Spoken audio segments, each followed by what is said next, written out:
The following program is brought to you by Naleo TV, the people's platform.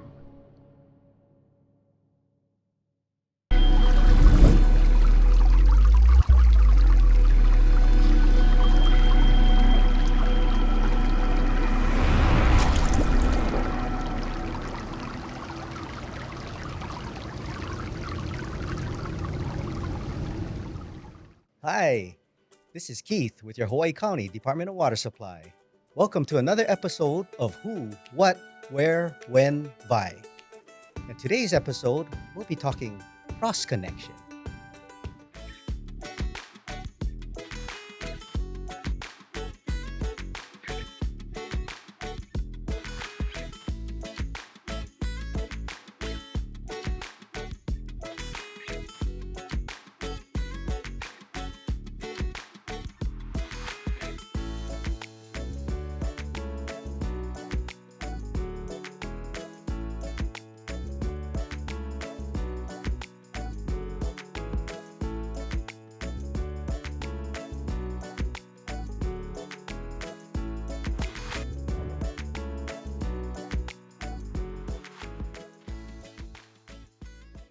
Today, we're joined by our guest, Ben. Ben, can you introduce yourself and maybe explain a little bit about what you do for the department?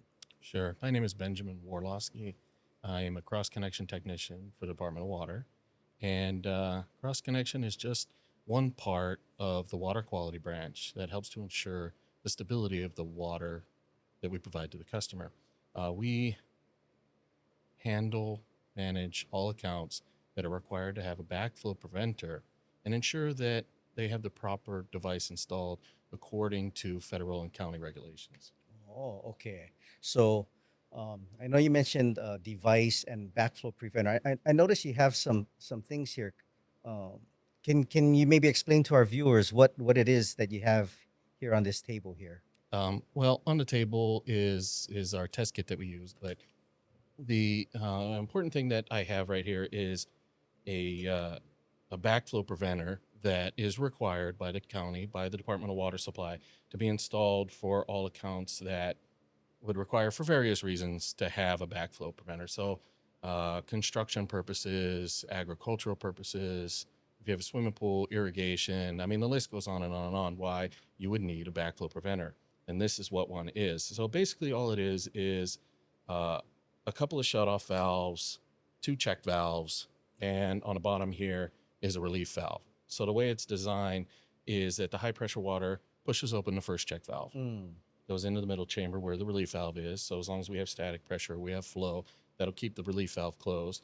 And then goes through the second check valve into their private water system, whether it's just their home or whether it's condominium building or whatever it is.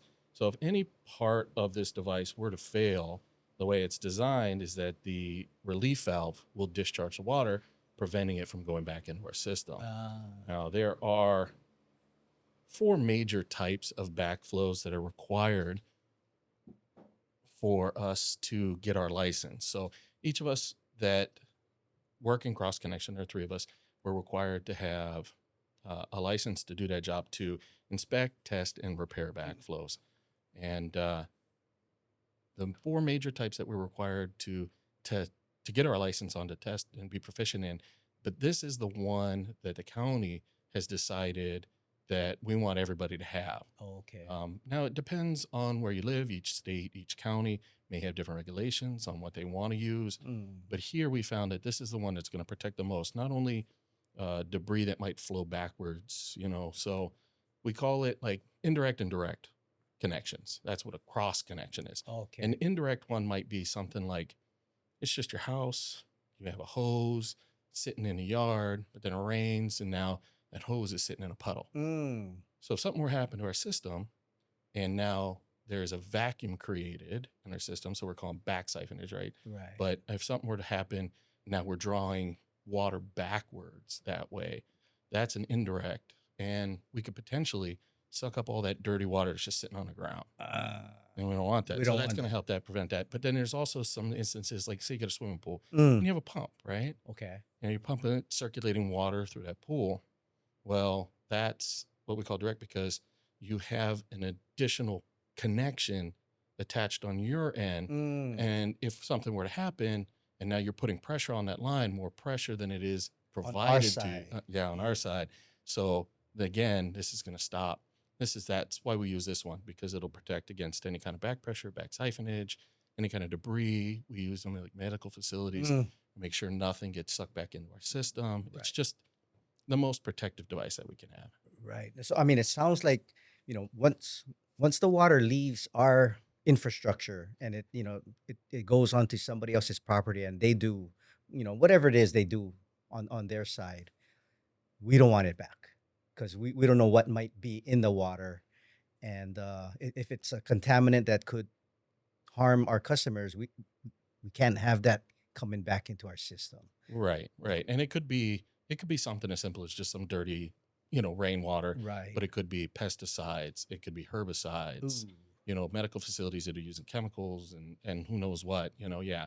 So this is just the best way to protect the system. Right, right. Okay, awesome. And I've seen these things kind of like off the sidewalk. I was wondering what it is that they do, and um, so if there is a situation where there could be that back siphonage or whatever, um, who's responsible to make sure that thing works like it's supposed to? Uh Well, and then that would be depending on who's it belongs to. Like if it was a county agency, if it was our own, or if it's just a customer, they have agricultural property, they got ag rates, and they need a backflow. They're responsible now, according to current regulations. You're supposed to have them tested. This device specifically, the RP, which is that's called, supposed to be inspected and tested yearly. Now, that depends on what type of device you have. Now, we do on occasion approve what's called a DC, which is a double check. It looks almost identical, but it just doesn't have a relief valve. Okay. And because of the difference in that one, that actually has a requirement to be tested every 6 months. Oh, Yeah. more So, frequent. yeah. But that is solely held on who owns the device. Okay. So if it's just a private citizen, this is your agricultural land, this is your house, but you have a swimming pool, that falls onto the homeowner, the landowner, Mm, whatever building that might be, the company owner, whatever. Yeah, that falls on them. They're required to have it tested at least yearly. got it. I think I got it.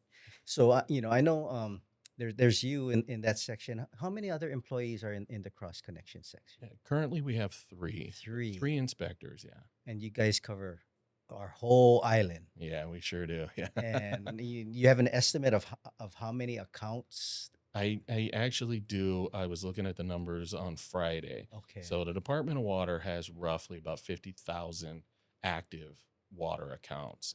Out of that 50,000, we currently are managing 10,000, a little over 10,000 that we know of that have backflows. I was also looking at some other numbers because there's only three of us. Mm, We know that there are many, many more accounts out there that are required to have them, and we hear it all the time. We're asking some guy to put in a backflow, and he's saying, "Well, what about my neighbor?"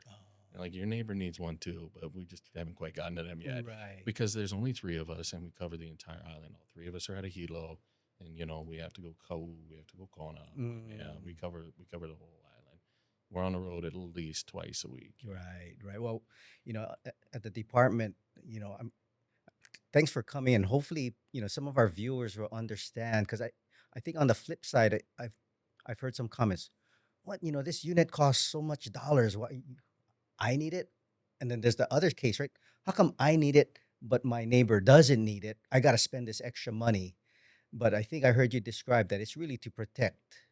It is to protect the system. So it's it can be an inconvenience sometimes to some people. They are not cheap. They Right. they are quite costly.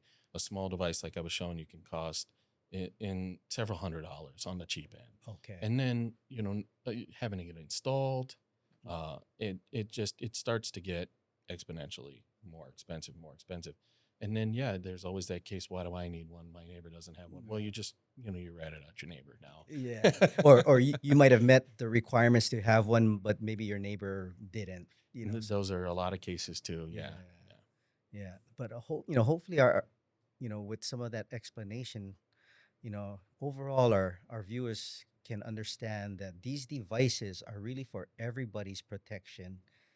I don't think you know it wouldn't be good to have a situation where somebody's got like a hose, you know, spraying poison, right? Right. We do that all the time, right, to kill the weeds in our yard.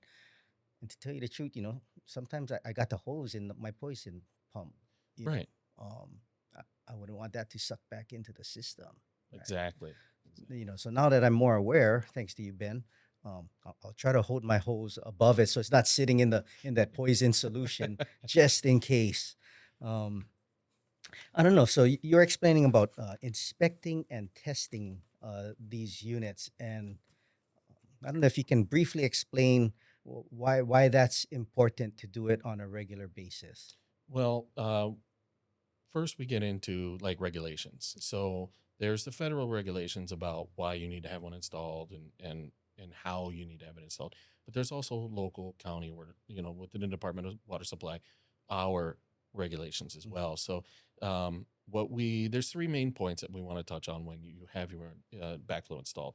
First is where you install it. So we require that it's within 5 feet of the meter, but on private property, and that's a big key right there. We want to get it off of the county easements, state easements. We want to get it onto your property. The second thing, and this varies again, federal regulations would dictate 12 inches, but within the county, we've said you have to have it installed a minimum of 18 inches above level finished ground. Third thing, we want to look at the type. Now, again, we've spoken on RPDC. We want to make sure you have an RP type, which stands for reduced pressure principle, and that it is a lead-free device. A lot of people don't understand. In 2012, the government decided, the United States decided we want to get away from leaded fittings. Right. And there was an act that came out and said you can't have more than 0.025% lead in your brass. So we want to make sure it's lead-free, so to speak. Right. Right. Well, I tell you what, thanks for sharing a lot of this technical information with us. And hopefully that helps everybody understand what a device like that looks like and what it's for and how it actually protects them as well. Yeah. Yeah. So thanks again for joining us, Ben. Really appreciate the time. And thank you for sharing with our viewers cross connection and backflow. Thanks for having me. Right on. Looking for more ways to conserve water? Want to reduce your water use while in the bathroom? Reduce your showers by a minute or two, and you could save up to 150 gallons of water per month.